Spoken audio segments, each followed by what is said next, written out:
إن الحمد لله نحمده ونستعينه ونستغفره ونعوذ بالله من شرور أنفسنا ومن سيئات أعمالنا من يهده الله فلا مضل له ومن يضلل فلا هادي له وأشهد أن لا إله إلا الله وحده لا شريك له وأشهد أن محمدا عبده ورسوله أرسله بالحق بشيرا ونذيرا ألا فإن أحسن الكلام كلام الله وخير الهدى هدي محمد صلى الله عليه وسلم وشر الأمور محدثاتها ألا وكل محدثة بدعة ألا وكل بدعة ضلالة وكل ضلالة في النار۔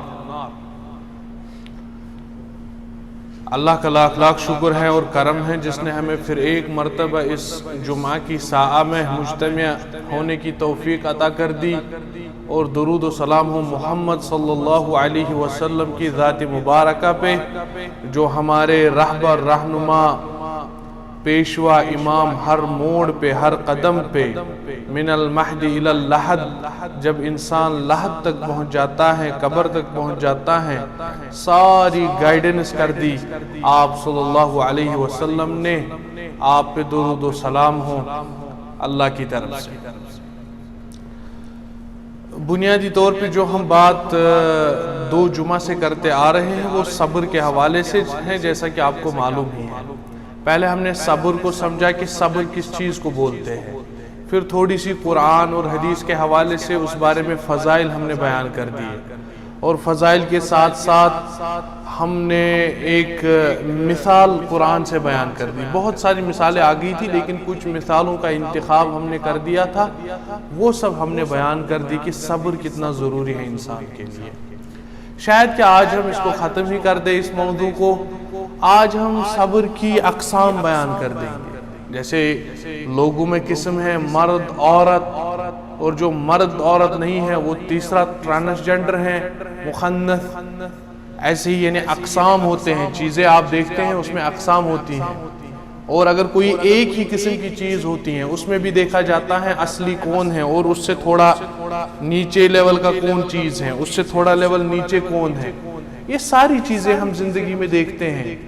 میں جاتا ہوں دکان پہ، اصلی مال چاہیے، اصلی واللہ یعنی تجاری واللہ عادی واللہ سینی واللہ یعنی بولتے ہیں ہم لوگ آپس میں۔ جب ہم گفتگو کرتے ہیں مارکیٹ میں جاتے ہیں، آپ کا جو کام ہے اس کام سے ریلیٹڈ آپ اپنی چیزوں میں بھی بولتے ہیں یہ کون سی قسم ہے، مجھے اصلی والی قسم چاہیے۔ سمجھ رہے ہیں آپ؟ اسی طریقے سے صبر کی جو اقسام ہیں قسمیں ہیں وہ بھی اصلی ہی ہیں، وہ ساری کی ساری اصلی ہیں۔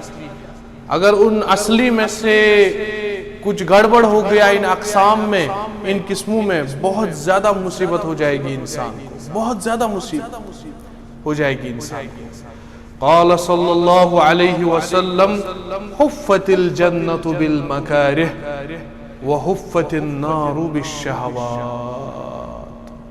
صحیح مسلم کی حدیث میں آپ صلی اللہ علیہ وسلم فرماتے ہیں جو جہنم ہے اس کو اللہ تعالیٰ نے آسائشوں سے گھیر کے رکھا ہے۔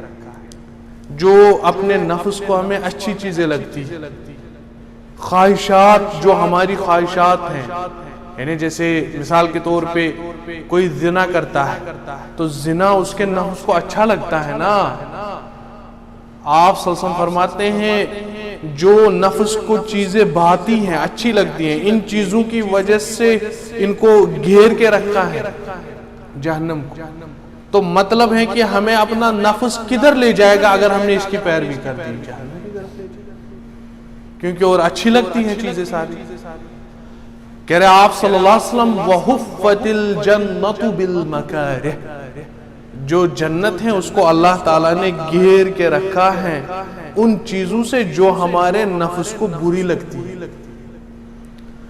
اب مثال لے لیجئے آپ، اگر کوئی بے نمازی آدمی، آپ نے دیکھا ہوگا، آپ جانتے ہوں گے کسی بے نمازی آدمی کو، اس کو بتاؤ آپ چلو نماز پڑھ لیں، اس کے لیے بہت بڑی مشکل ہے، کیونکہ اس کا نفس نہیں مانتا۔ اس کا نفس جو ہے وہ مطلب اس کو منع کر دیتا ہے، کیونکہ وہ اسی کا پجاری ہو گیا ہے۔ اس کو بہت مشکل ہو جائے گی نماز پڑھنا۔ آپ کے گھر میں چھوٹی بچی ہے، آپ کی بیٹی ہے، بہن ہے چھوٹی سی، آپ نے 10ویں جماعت تک اس کو پردہ کرنے کی تلقین ہی نہیں کی، 12ویں جماعت تک اس کو جو ہے پردے کی تلقین ہی نہیں کی، اور 12ویں جماعت کے بعد اس کو پردہ کرنے کا بولیں گے، بہت مشکل ہو جائے گا اس بیچارے، بہت مشکل۔ اور کہنے والی کہتی ہے کہ ہمیں سر درد ہوتا ہے، صحیح بولتی ہیں، وہ ہو جائے گا اس کو سر درد۔ کیوں؟ کیونکہ اس کو عادت ہی نہیں ڈالنی ہے، اس کی طبیعت کو آپ نے عادت ہی نہیں ڈالنی، مشکل ہو جائے گی وہ۔ تو یہ ذہن میں رکھ لیجئے حدیث آپ، جنت ان چیزوں کے ارد گرد ہے جو نفس کو بری لگتی ہے، اس کا مطلب ہے کہ ہمیں اپنے نفس کی مخالفت کرنی ہے۔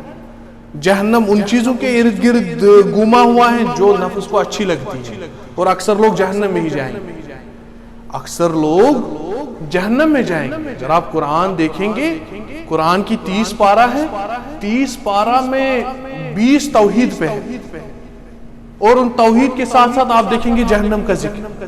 کیوں جہنم کا ذکر زیادہ ہے؟ اللہ ان اللہ غفور الرحیم، غفور الرحیم اللہ ہے، معاف کرنے والا ہے، یہ تو ظاہر سی بات ہے، اس میں تو کوئی کلام نہیں، الرحمن الرحیم ہے، لیکن جہنم کی آیات کیوں زیادہ ہے؟ اس کی وجہ یہ ہے کہ لوگ جو ہیں اپنی خواہشات کے پیچھے چلتے ہیں، ٹھیک ہے؟ تو پہلی قسم جو صبر کی ہے، الصبر علی طاعت اللہ حتی یفعلہ، پہلی قسم جو صبر کی ہے کہ اللہ کی اطاعت پہ آپ کو صبر کرنا ہے۔ جب آپ اس اطاعت کو کریں گے، کرتے کرتے کرتے کرتے بھی صبر کرنا ہے۔ یعنی مثال لے لیجئے، آپ اطاعت کرتے ہیں، اللہ کی نماز پڑھتے ہیں، اب کون ماں کا بیٹا آپ کو بول سکتا ہے کہ چل آپ کو نماز معاف ہے، یا میں آپ کے بدلے پڑھ لیتا ہوں، کوئی مسئلہ نہیں، چل تو 10,000 میرے اکاؤنٹ میں جمع کر دے، آپ کی جو ہے پچھلے ہفتے کی یا اگلے سال تک کی نمازیں میں پڑھ دوں گا، یا رمضان جو آنے والا ہے میں اس کی نمازیں بھی پڑھوں گا، تراویح آپ کی طرف سے، کوئی مسئلہ نہیں، 10,000 میرے اکاؤنٹ میں جمع کرنا، 10,000 ریال، چلے گا ایسے؟ نہیں چلے گا، نہیں بھائی، یہ آپ کو ذمہ ہے، یہ اطاعت، یہ نماز کب تک؟ جب تک آپ آخری سانس ہیں۔ آپ مثال ہے نماز کی، اور بھی بہت کام ہے، نماز اسلام میں ہے، نماز میں اسلام نہیں ہے، اور بھی بہت کام، یہ مثال بتا رہے ہیں۔ یعنی آپ نے جو کام کرنا ہے، اطاعت کرنی ہے اللہ کی، مثال آپ زکوٰۃ دیتے ہیں، آپ کے پاس پیسہ ہے، زکوٰۃ دیتے آپ ہر سال، تو کیا 1 سال نہیں دیں گے؟ یا 1 سال دیں گے، 1 سال رکیں گے، اگلے سال دیں گے؟ ایسا تو نہیں چلے گا، زکوٰۃ آپ کو ہر سال نکالنی، یعنی صبر کرنا ہے آپ کو زکوٰۃ دینے پہ، نکالنی ہے ہر سال ہر سال ہر سال، جب تک کہ آپ زکوٰۃ دینے کے قابل ہوتے ہیں، جب تک زندگی بھر آپ کو اللہ نے اتنی دولت دے دی ہے، خلاص آپ کو زکوٰۃ دینی پڑے گی، اس دینے پہ صبر کرنا ہے۔ کیا مطلب صبر کرنا ہے؟ نکالنی ہے، اور دل کی رضا سے نکالنی، دل کی رضا سے نکالنی، یہ ہوتا ہے پہلا قسم۔ اب کوئی عورت ہے، وہ نمازی ہے، روزہ رکھتی ہے، یعنی ہر سال کوئی روزہ رکھتی ہے عورت، اب وہ بتائے گی اگلے سال میں نہیں رکھوں گی، یا 10 دن رکھوں گی، 20 دن نہیں رکھوں گی، 15 دن رکھوں گی، 15 دن نہیں رکھوں گی، نہیں، اس نے صبر نہیں کیا، ہر سال 30 یا 29 دن رکھنے ہی پڑیں گے، یہی صبر ہے، یہی صبر ہے، ٹھیک ہے؟ یہ پہلی قسم ہے۔ اور بھی مثالیں لے لیجئے، جو بھی ہم اطاعت کرتے ہیں اس کو کنٹینیو کرنا ہے، لگاتار کرنا ہے، علی طول کرنا ہے، اس علی طول کرنے کی وجہ سے ہم نے صبر کر دیا، ہم نے صبر کا مظاہرہ کیا، یعنی ایک چیز پر ہم ڈٹ گئے، یہی ہے صبر۔ ادھر دوسرا صبر کی جو قسم ہے وہ ہے صبر علی المعصیہ المنہی عنہ حتی لا یفعلہ، دوسرا صبر ایسا ہے کہ جس کام سے شریعت نے، اسلام نے، اللہ اور اس کے رسول صلی اللہ علیہ وسلم نے منع کیا ہے، اس سے آپ پیچھے ہٹ رہے ہیں، نہیں بجا لا رہے ہیں، اس نہیں کرنے پہ ہی صبر کرنا ہے، ابھی مثال لے لیجئے، ہم نے مثال دے دی ہم نے اس سے پہلے جو ہم بتا رہے تھے، کوئی آدمی زنا نہیں کر رہا، بڑا پاک باز آدمی ہے، زنا نہیں کر رہا، اس زنا اگر موقع بھی مل گیا اس نہ کرنے پہ صبر کر، نہیں کرنا حرام کا۔ کوئی آدمی رشوت لیتا ہے، اب ایک تو رشوت لیتا ہے، دوسرا اس کو یہاں سے رشوت کی آفر آ جاتی ہے، بھئی آپ رشوت لے لو، میرا ہی کام کر دو۔ اس رشوت نہ لینے پہ صبر کرنا، اس نے نہیں لیا، اب نہیں لے رہا ہے، اپنی زندگی کی آخری سانس مرتے دم تک رشوت نہیں لے رہا، یہ صبر ہے، اس نے صبر کیا۔ اور دیکھیں آپ، اگر کسی نے یہ صبر کر لیا نا، پہلا اور دوسرا، اس کی کیا کہنے، یہ بندہ ہے، یہ آدمی۔ ابن قیم رحمت اللہ تعالی علیہ نے لکھا ہے، کتنے مرد لوگ سردی کی راتوں میں تہجد کے لیے اٹھتے ہیں، پانی گرم نہیں ہے، سرد پانی سے بھی برداشت کرتے ہیں وضو کرنا، تہجد کے لیے اٹھتے ہیں، اور جو ہے نمازوں کی پابندی ہوتی ہیں، صوم کی پابندی ہوتی ہیں، یعنی رمضان روزہ کی پابندی کرتے ہیں، لیکن اپنی آنکھوں پہ صبر نہیں کر پاتے، اپنی آنکھوں پہ صبر نہیں کر پاتے۔ مطلب کیا؟ مطلب آنکھوں میں بد نظری ہے، آنکھیں عورتوں کو ڈھونڈتی ہے، آنکھیں عورتوں کے چہروں کو ڈھونڈتی ہیں، اور جو ہیں جو پہلی نظر معاف ہے، دوسری نظر شیطان کی ہے۔ صحیح حدیث میں ہے کہ اگر کسی عورت کے چہرے کی طرف دیکھ لیا، شاید کہ وہ پردہ نہیں کرتی ہے، شاید کہ وہ کافر عورت ہے، شاید کہ وہ کوئی اور عورت ہے، الگ بات ہے، لیکن کسی آدمی نے دیکھا اس کا چہرہ، ایک نظر تو معاف ہے، پڑ گئی نظر، دوسری مرتبہ دیکھا تو آپ صلی اللہ علیہ وسلم نے کہا کہ یہ جو ہے دوسری شیطان کی نظر ہے۔ تو یہی اپلائی کیجئے آپ اپنے موبائل پہ، ٹی وی پہ، ایل سی ڈی سکرین پہ، تو کیا کیا لوگ کرتے ہیں، نہیں کر رہے سب۔ تو جو موقع ملتا ہے انسان کو غلط کرنے کا وہ نہیں کر رہا ہے، یہی صابر آدمی، بہت بڑا صابر آدمی، اس نے صبر کرنا، ٹھیک ہے، گناہ نہ کرنے پہ صبر کرنا، گناہ نہ کرنے پہ صبر کرنا۔ اب کوئی آدمی بے نمازی ہے تو الٹا وہ بے نمازی پہ ہی صبر کر رہا ہے، نماز نہیں پڑھ رہا ہے۔ اگر گناہ پہ صبر کر رہا ہے نا، یعنی گناہ کرتے کرتے صبر کر رہا ہے، تو اس کا ٹھکانہ جو ہے، اللہ المستعان، اللہ بچائے، اس کا ٹھکانہ ڈائریکٹلی، اس کا پیٹ کا ٹھکانہ ادھر ہی جائے گا۔ کما قال جل وعلا ما سلقکم فی سقر، جہنمی لوگوں سے پوچھا جائے گا کیوں جہنم میں ہو، آپ لوگ کیا کر رہے ہو ادھر جہنم میں؟ وہ بولیں گے قالوا لم نک من المصلین، ہم لوگ تو نمازی نہیں تھے۔ پہلا تو یہ کہ ہم کفر کرتے تھے، شرک کرتے تھے اللہ سے، وہ بھی باتیں الگ ہے، لیکن وہ پہلے ہی بتائیں گے ہم نمازی نہیں، نمازی لوگ نہیں تھے۔ تو یہ دو ہیں۔ تیسرا جو صبر آپ کو سمجھنا ہے وہ بڑا امپورٹنٹ ہے، بہت بڑا امپورٹنٹ، سارا امپورٹنٹ ہے، میں نے کہا نا سارا امپورٹنٹ ہے، لیکن تیسرا اس میں سب سے زیادہ امپورٹنٹ ہے جس پہ ہم بند کریں گے۔ تیسرا ہے الصبر علی المصائب، جو تکلیفیں آتی ہیں انسان کو، پریشانیاں آتی ہیں، اور جو بیمار ہوتا ہے، مصائب آتے ہیں، مصیبتیں آتے ہیں، اس پہ صبر کرنا۔ اس کو سمجھ لیجئے گا please, listen to me good now۔ یہ مصیبت دو طریقے کی ہو سکتی ہے۔ ایک مصیبت آپ کو بیماری ہو گئی، کف ہو گیا، زکام ہو گیا، سر درد ہو گیا، کوئی بیماری لاحق ہو گئی، پیٹ میں درد ہو گیا، کچھ ہو گیا، اس میں انسان کا اختیار نہیں ہوتا، اور نہ کسی ماں کے بیٹے کا اختیار ہے۔ کوئی آپ کو جو فیور نہیں کرا سکتا، ٹھیک ہے، یعنی یہ طبی چیزیں ہو جاتی ہیں، اپنے لیے نہیں چاہتا، اور نہ آپ کے لیے کوئی اور چاہے گا۔ اگر کوئی چاہے گا وہ خبیث انسان کہ اس کو تف، اس کو بیماری ہو جائے، وہ تو اس کا دل اتنا گندا ہوگا کہ وہ ایسی سوچ رکھتا ہوگا۔ لیکن نارملی کیا ہوتا ہے کہ یہ بیماریاں جو آ جاتی ہیں یہ تقدیر میں ہوتی ہیں، یہ آسمانی ہوتی ہیں، اس میں کسی کا کوئی زور نہیں ہوتا۔ اب کورونا وائرس کی مثال لے لیجئے، اس میں خالی مسلمان ہی نہیں پھنس گئے، پوری دنیا پھنس گئی اس میں. کہاں سے؟ کسی کو اب سمجھ میں نہیں آ رہا ہے. اب تو سال بھی ہو گیا، ٹھیک ہے، لیکن اوپر سے اللہ کی طرف سے ہی. تو اس میں صبر کرنا بہت آسان ہے.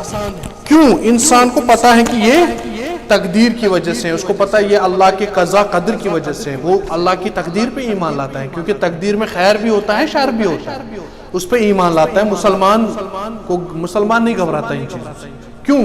اس کو پتا ہے اللہ کی آزمائش ہے، اللہ کی طرف سے، وہ صبر کرتا ہے، آسانی سے اس سے پاس ہو جاتا ہے، اس کو کراس کرتا ہے. کیوں؟ اس کے پاس ایمان ہے، اس ایمان کی وجہ سے وہ آگے بڑھتا ہے. کافر پریشان ہوتا ہے، اور جو بے ایمان ہوتا ہے، اپنے آپ کو مسلمان کہتا ہے، وہ خود کو گالیاں، گھر کو گالیاں، ماں کو گالیاں، بیوی کو مار پیٹ، اس کو وہ بس چلاتا رہے گا، بس کوستا رہے گا اپنے آپ کو، یہ کیا ہو رہا ہے، وہ کیا ہو رہا ہے، وہ ٹھیک ہو رہا ہے سب کچھ، تیرا ہی دل خراب ہے، ادھر ہی دماغ ہی خراب ہو رہا ہے تیرا، سب ٹھیک ہو رہا ہے. یہ پرابلم آ رہا ہے. اس کو کیا کرنا تھا؟ مومن کی طرح صبر کرنا، اور اس صبر کی وجہ سے اجر ملتا اس کو. مجھے ایک بات بتائیے، جب اگر کسی کو وائرس ہو گیا، اب جب شفا دے گا تب ہوگی کہ دوا سے ہوگی؟ دوا کھانی ہے، استعمال کرنا ہے سب کو، لیکن دوا میں کس نے شفا رکھی؟ اللہ نے شفا رکھی. تو صبر کرنا ضروری ہے. وہ چلانے سے کیا ہو جائے گا؟ آپ وہ کریں گے، یہ کریں گے، چلاتے ہیں نا کچھ لوگ اپنے آپ کو بھی، اپنے جو ہے سب. یہ صبر کرنا آسان ہے، علماء لکھتے ہیں یہ صبر کرنا بہت آسان ہے. لیکن اس کا دوسرا جو مسئلہ ہے اس صبر کا، وہ بہت خطرناک ہے. وہ دو لوگ کر پائیں گے. وہ ایسا ہے کہ آپ کو کسی نے تکلیف پہنچائی، کسی نے مارا آپ کو، کسی نے آپ کو ذلیل کیا، کسی نے آپ کو گالیاں دے دی، کسی نے آپ کو تکلیف پہنچائی. آپ جانتے ہیں یہ آدمی ایسا ہے، اس نے میرے ساتھ یہ زیادتی کر دی. انسان کی طبیعت اللہ نے ایسی بنائی ہے، یہ کسی کی تکلیف برداشت نہیں کرتی، یہ انتقام پہ ابھارتی ہے. انسان کی طبیعت اللہ نے ایسی بنائی ہے، یہ انتقام لینا چاہے گا اس سے. اس نے مجھے مارا، میں بھی اس کو ماروں. اس نے مجھے گالی دی، میں بھی اس کو گالی دوں گا. یہ طبیعت ہماری ایسی. لیکن یہاں پہ صبر کرنا بہت زیادہ مشکل ہے. کیوں؟ ادھر نہیں جانتا تھا، ادھر پتا تھا اللہ کی طرف سے ہے، آسمانی، چلو ٹھیک ہے، اللہ مالک ہے، ٹھیک ہے. ادھر کیا ہے؟ ادھر جانتا ہے یہ آدمی، ادھر جانتا ہے یہ عورت سحر کرتی ہے، اس نے میرے ساتھ سحر کیا، جادو کیا، پتہ لگ گیا اس کو یہ جادوگرنی ہے، اس نے جادو کیا میرے اوپر، میرے گھر والوں کے، جو بھی پتہ چل گیا. اب بہت مشکل ہے صبر کرنا. کیوں مشکل ہے؟ کیونکہ طبیعت یہ جانتا ہے کہ یہ فاعل ہے، یہ کرنے والا ہے. یہاں پر دو لوگ صبر کر پاتے ہیں. کہہ رہے ابن تیمیہ رحمہ اللہ نے لکھا ہے، قاعدۃ فی التفسیر ان کی کتاب ہے، اس میں لکھا ہے وَلَا يَصْبِرُ عَلَيْهِ إِلَّا النَّبِيُّونَ وَالصِّدِّيقُونَ. اس پہ دو لوگ صبر کر پاتے ہیں سب سے زیادہ.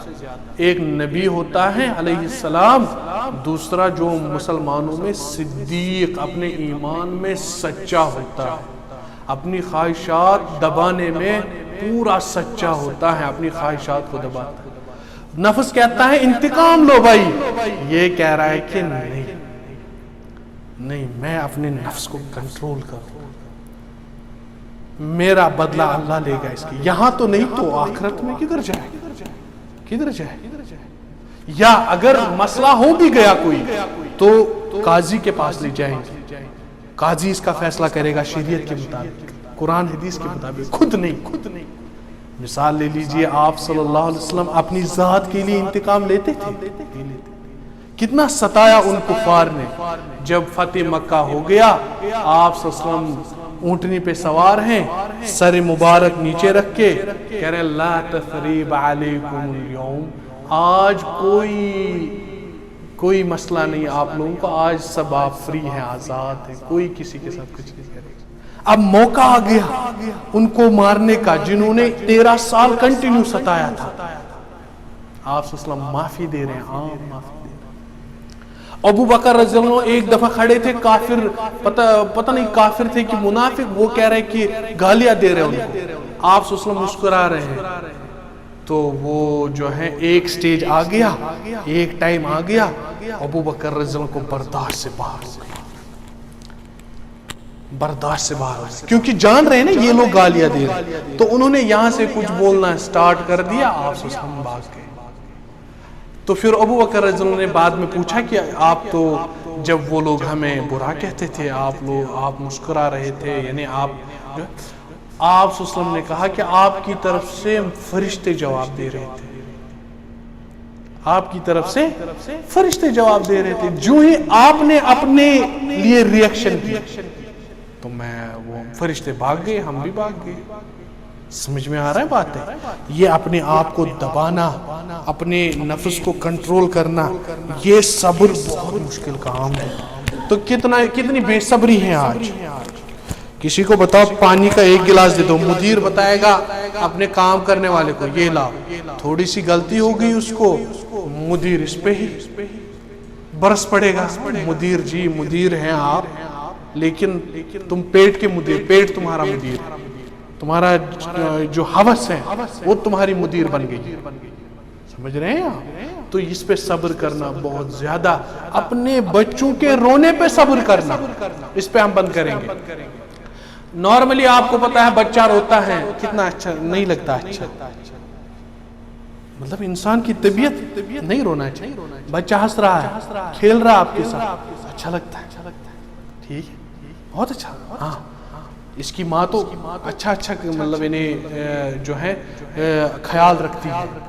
اور بچے کے رونے کے فائدے علماء نے بہت لکھے ہیں، وہ برداشت کرنا آپ کو اس کا رونا، بچہ اگر نہیں روئے گا بہت مشکل ہو جائے گی آگے اس کو زندگی میں، خاص طور سے جب وہ بالکل ہی چھوٹا ہوتا ہے، اس کو رونا چاہیے، اس کا جو ہے آواز اچھی ہو جاتی ہے، اس میں حرارت زیادہ پیدا ہو جاتی ہے، طاقت پیدا ہو جاتی ہے، اس میں جو ہے بہت ساری چیزیں ہوتی ہیں وہ باہر نکل کے آ جاتی ہیں، بہت فائدے لکھے ہیں بچوں کے رونے کے۔ اب مسئلہ یہ نہیں ہے کہ کوئی اٹھے تو مارے بچے کو تو اس کو رلانا ہے، ایسا نہیں، بچہ خود روتا ہے، ہمیں صبر کرنا ہے اس ٹائم، ہم کو پتہ ہی نہیں یہ چیزیں، ہم بولتے اس کو ماں کو کچھ دے دو، چاکلیٹ دے دو، وہ دے دو، یہ دے، یہ چپ کرے، وہ بھی دیں گے چاکلیٹ بھی، لیکن بچے کو رونا دینا چاہیے، خاص طور سے ماں کو اس کا خیال رکھنا چاہیے۔